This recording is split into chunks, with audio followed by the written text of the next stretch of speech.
ताहिर साहब, आप भी बताइएगा, आज भी बिलावल भुट्टो जरदारी मौलाना से मिले, क्यों नहीं कोई इत्तेफाक हो सका तारीख के हवाले से?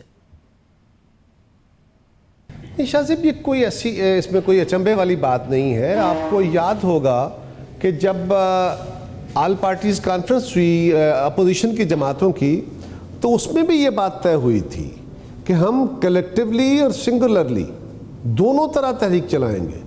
हमने जॉइंटली जलसे भी किए, हमने अलग अलग जलसे भी किए। मौलाना ने ये लॉन्ग मार्च का या लॉकडाउन का जो इफ़काल दी थी, ये उनके अपनी जमात का फ़ैसला था और कोयटा में उन्होंने ये ऐलान किया था। हमने दो बातों का तहफ़्फ़ुज़ किया था, तहफ़्फ़ुज़ात थे हमारे, वो आपको इल्म में है। चेयरमैन साहब ने APC में भी उसका इजहार किया, बाद में भी उसका इजहार किया, और उसके बाद आज फिर हमारी मीटिंग हुई, कई मीटिंगें हुई, लेबर कमेटी की मीटिंगें हुई। आज हमने मौलाना से, उन्होंने हमें बताया और आज उन्होंने अपना ऐलान किया कि हम मार्च कर रहे हैं। उस मार्च को प्रिंसिपली हम सपोर्ट करते हैं। हम लॉकडाउन के ख़िलाफ़ थे और आज हमने उनसे यही कहा कि जी आपकी जमात की क्योंकि मजलिस आमला बैठी है, आप अपना फ़ैसला कर रहे हैं, हम अपनी पार्टी की कोर कमेटी का अजलास बाकी दोस्तों से मशावरत करके इंशाल्लाह अगले वीक के चंद दिनों में रखेंगे और उसमें पीपल्स पार्टी फ़ैसला करेगी कि हम मौलाना के लॉन्ग मार्च में कितना और किस तरह हिस्सा लेंगे, कितना लेंगे और किस तरह लेंगे, ये हमारा पार्टी का फैसला होगा और वो बाकी जमातों से भी मुशावरत करेंगे और हम भी। लेकिन ये बात प्रिंसिपली कि इसके ऊपर मौलाना का और हमारा इत्तेफाक है और मुस्लिम लीग का इत्तेफाक है, ANP का इत्तेफाक है, बाकी जमातों का इत्तेफाक है कि अब इस हुकूमत का मजीद चलना जो है वो मुनासिब नहीं है।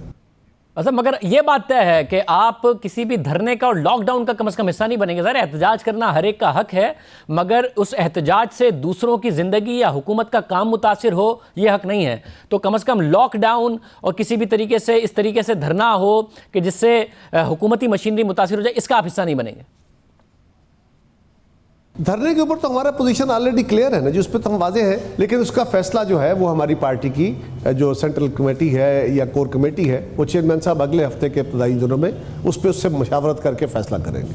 ऐसे ही बात साहब, आप भी बताइएगा, मौलाना एक दिन से ज़्यादा का इंदिया दे रहे हैं, मगर आप लोगों से जो बात हुई उसमें क्या एक दिन का इरादा रखते थे, और अगर उससे ऊपर जाता है मामला, धरना, लॉकडाउन, इस तरफ सिचुएशन जाती है, तो आप साथ तो नहीं होंगे?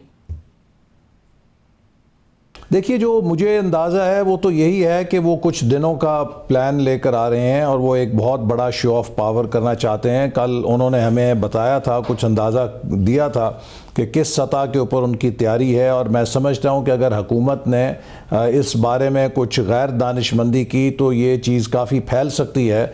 अगर उनके रास्ते रोके गए तो वो फिर जहां जहां होंगे वहां पे धरने दे सकते हैं, जिससे कि ये काफ़ी चीज़ फैल जाएगी।